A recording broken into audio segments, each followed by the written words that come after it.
नमस्कार मित्रांनो, मनाची शक्ती ही एक अशी गोष्ट आहे जी तुम्हाला हरवूही शकते आणि जिंकूही शकते. आजच्या या खास व्हिडिओमध्ये आपण त्या महत्त्वाच्या विषयावर चर्चा करणार आहोत ज्याचा सामना आपल्यापैकी अनेक जण करत असतात. ताण, तणाव आणि नैराश्य. आपण एकमेकांच्या जीवनात घडणाऱ्या ताणतणावाच्या परिस्थितीवर कसा मात करू शकतो याबद्दल बोलू. हे असे काहीतरी आहे जे कधीही आपल्या जीवनाचा भाग होऊ शकते, पण त्याला आपल्यावर पूर्णपणे नियंत्रण मिळवून देण्याची गरज नाही.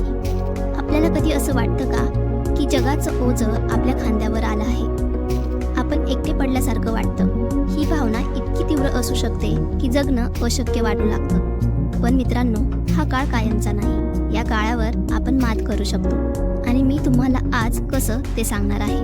हे जाणून घेण्यासाठी व्हिडिओ शेवटपर्यंत पहा, कारण शेवटी तुमच्यासाठी एक खास सल्ला आहे ज्यामुळे तुम्हाला जीवनाकडे नव्या दृष्टिकोनातून पाहता येईल. पॉइंट 1. समजून घ्या ताणाचं मूळ कारण. ताण आणि तणाव बहुधा जीवनातील अनिश्चितता, अपयश किंवा कुठल्याही गोष्टीच्या अतिविचारांमधून उद्भवते. आपण पहिल्यांदा हे समजून घेणं आवश्यक आहे की तणावाचं मूळ कारण काय आहे. आपण जेव्हा त्याचं मूळ कारण ओळखतो तेव्हा आपण त्यावर उपाय शोधायला सुरुवात करू शकतो. उदाहरणार्थ, कल्पना करा की आपल्याला नोकरीमध्ये प्रमोशन मिळालं नाही तर आपल्याला निराशा जाणवते. परंतु आपण हे लक्षात घेतलं पाहिजे की आपल्या अपयशाचं मूळ कारण आपल्या प्रयत्नांमध्ये नसून परिस्थितीच्या बाहेर असलेल्या घटकांमध्ये आहे. आपण यावर काम करू शकतो, आपल्यात आवश्यक ती कौशल्य वाढवू शकतो आणि परत नव्या उमेदीने प्रयत्न करू शकतो. पॉइंट 2. स्वतःसाठी वेळ काढा. ताण आणि तणावाचं मुख्य कारण म्हणजे आपण स्वतःला वेळ देत नाहीत. जीवनातील धावपळीत आपण स्वतःसाठी वेळ काढणं विसरतो. आपण स्वतःकडे लक्ष दिलं पाहिजे. हवं तर ध्यान, योग किंवा एखाद्या छंदाचा आनंद घेतला पाहिजे. उदाहरणार्थ, एका गृहिणीचं उदाहरण घ्या जिने कधीच स्वतःला वेळ दिला नाही.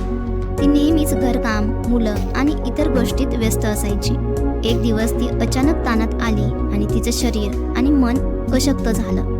तेव्हा तिने ठरवलं की आता रोज सकाळी थोडा वेळ स्वतःसाठी काढायचा. ध्यान करायचं, छंद जोपासायचे. तिने हळूहळू तिची मनशांती मिळवली आणि तिचं जीवन अधिक सुखद बनलं. पॉइंट 3. आपले विचार बदलण्याचा प्रयत्न करा. नैराश्य हे खूपदा नकारात्मक विचारांमधून निर्माण होतं.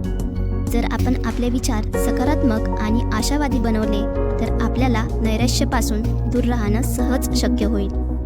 उदाहरणार्थ, एक विद्यार्थ्याचं उदाहरण आहे जो परीक्षेत अपयशी झाला आणि नैराश्यग्रस्त झाला. त्याने ठरवलं की तो आपल्या अपयशाला एक संधी म्हणून पाहिल, शिकेल आणि पुढच्या परीक्षेत उत्तम कामगिरी करेल. त्या विद्यार्थ्याने सकारात्मक विचारांनी आपल्या जीवनात मोठं यश मिळवलं. पॉइंट 4. मदतीसाठी मागे पुढे पाहू नका.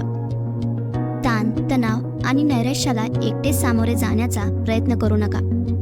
मित्र, कुटुंब किंवा तज्ज्ञांच्या मदतीने हा कठीण काळ सोपा होऊ शकतो. उदाहरणार्थ, एका तरुणाने ज्याला नैराश्याच्या काळात वाटलं की त्याचं आयुष्य संपलं आहे, त्याने आपल्या मित्राशी बोलून त्याच्या मनातील वेदना शेअर केल्या. त्याला मित्राच्या मार्गदर्शनाने हळूहळू नैराश्यापासून बाहेर पडता आलं. मदत मागणं ही कमजोरी नसून ती आपली ताकद आहे, हे लक्षात ठेवा. पॉइंट 5. तणावाची लक्षणं ओळखा आणि त्यांच्यावर वेळीच लक्ष द्या. तणावाच्या लक्षणांना वेळीच ओळखणं खूप महत्त्वाचं आहे. शारीरिक आणि मानसिक लक्षणं आपल्याला तणावाच्या जवळ येण्याची चेतावणी देतात. उदाहरणार्थ, सतत थकवा, निद्रानाश, चिडचिड किंवा निराशाजनक विचार हे तणावाची लक्षणं असू शकतात. या लक्षणांना दुर्लक्ष केल्यास ते गंभीर स्वरूप धारण करू शकतात. उदाहरणार्थ, एक IT प्रोफेशनलचंच उदाहरण घ्या. त्याला सतत ऑफिसच्या कामामुळे तणाव येत होता. सुरुवातीला त्याने दुर्लक्ष केलं, पण नंतर त्याचे परिणाम त्याच्या आरोग्यावर होऊ लागले. त्याने वेळीच हे ओळखलं, नियमित व्यायाम, मेडिटेशन सुरू केलं.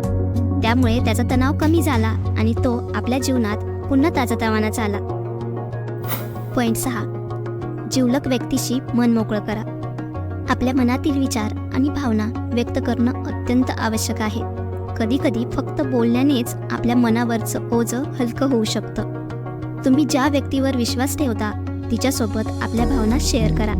उदाहरणार्थ, एका महिलेला ऑफिस आणि घरकामामधील संतुलन राखण्याच्या तणावाने खूप त्रास होऊ लागला. ती एकटीच त्या सर्व गोष्टींना सामोरी जात होती. एक दिवस तिने आपल्या पतीशी मन मोकळं केलं आणि त्याने तिला समजून घेतलं. तिच्या कामात मदत करायला सुरुवात केली. त्या महिलेला आता तणावाची तीव्रता कमी वाटू लागली आणि ती मानसिकदृष्ट्या सशक्त झाली. पॉईंट 7. सकारात्मक दृष्टिकोन जोपासा.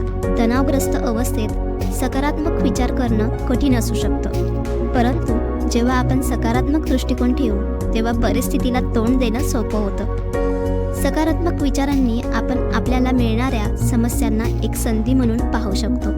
उदाहरणार्थ, एका उद्योगपतीचंच उदाहरण घ्या. त्याच्या व्यवसायात खूप मोठं नुकसान झालं.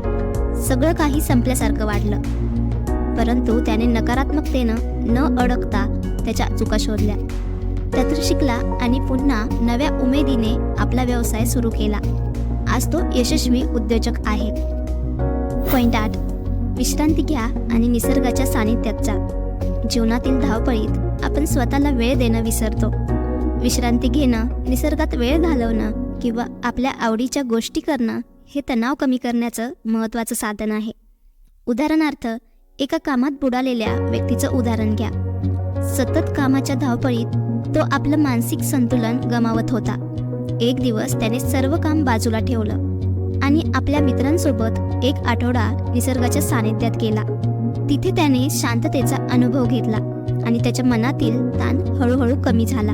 विश्रांती आणि निसर्गाने त्याला नव्या ऊर्जेने भरून टाकलं. पॉईंट 9. श्वासोच्छवासाची तंत्रे वापरा. श्वासोच्छवासावर नियंत्रण ठेवण्याची तंत्रे तणाव कमी करण्यात खूप प्रभावी असतात. डीप ब्रीथिंग किंवा प्राणायामाच्या तंत्रांनी आपण तणावाच्या अवस्थेत आपल्या मनाला शांत करू शकतो. दररोज फक्त 5 मिनिटं श्वासोच्छवासाचा सराव करा. डोळे बंद करा, दीर्घ श्वास घ्या आणि हळूहळू सोडा. हे तंत्र आपल्या मेंदूला ऑक्सिजन पुरवतं आणि तणाव कमी करतं. पॉईंट 10. मेडिटेशन करा. मेडिटेशन हे मनाला शांत करण्याचं प्रभावी साधन आहे. रोज काही मिनिटं मेडिटेशन केल्याने आपल्याला तणावाचा सामना करण्याची ताकद मिळते. आपल्या मनातील विचारांना थांबवण्याची ही एक प्रक्रिया आहे. दररोज सकाळी किंवा रात्री 10 ते 15 मिनिटं मेडिटेशन करा. एका शांत ठिकाणी बसा, डोळे बंद करा आणि आपल्या श्वासावर लक्ष केंद्रित करा. हे केल्याने आपल्याला शांती आणि समाधानाची अनुभूती मिळेल. पॉईंट 11. आहार आणि झोपेवर लक्ष ठेवा. आपल्या आहाराचा आणि झोपेचा तणावावर मोठा परिणाम होतो. पोषक आहार आणि पुरेशी झोप घेतल्याने आपल्या शरीराची आणि मनाची तंदुरुस्ती टिकवून ठेवता येते. आपल्या आहारात फळं, भाज्या आणि संपूर्ण धान्यांचा समावेश करा. तसेच रोज रात्री 7 ते 8 तासांची पुरेशी झोप घ्या. तणावग्रस्त मनाची विश्रांती ही तणावावर मात करण्यासाठी अत्यंत आवश्यक आहे. मित्रांनो, तणाव आणि नैराश्य हे जीवनातील अनिवार्य भाग आहेत, परंतु आपण त्यांच्यावर नियंत्रण मिळवून एक आनंददायक जीवन जगू शकतो. या तंत्राचा वापर करून आपल्या जीवनातील तणावाला कमी करू शकतो आणि स्वतःला मानसिकदृष्ट्या सशक्त बनवू शकतो. लक्षात ठेवा, आपण जितके आपल्या जीवनातील तणावावर नियंत्रण मिळवाल तितकं आपलं जीवन सुंदर बनेल. जर तुम्हाला हा व्हिडिओ आवडला असेल तर कृपया आपल्या मित्रांसोबत शेअर करा आणि आपल्या चॅनलला सबस्क्राईब करायला विसरू नका. तुमच्या मनातील विचार कमेंट करून नक्की सांगा. आणि शेवटी एक गोष्ट लक्षात ठेवा, तुमचं जीवन, तुमचे विचार आणि तुमचं मन हे तुमच्या हाती आहे.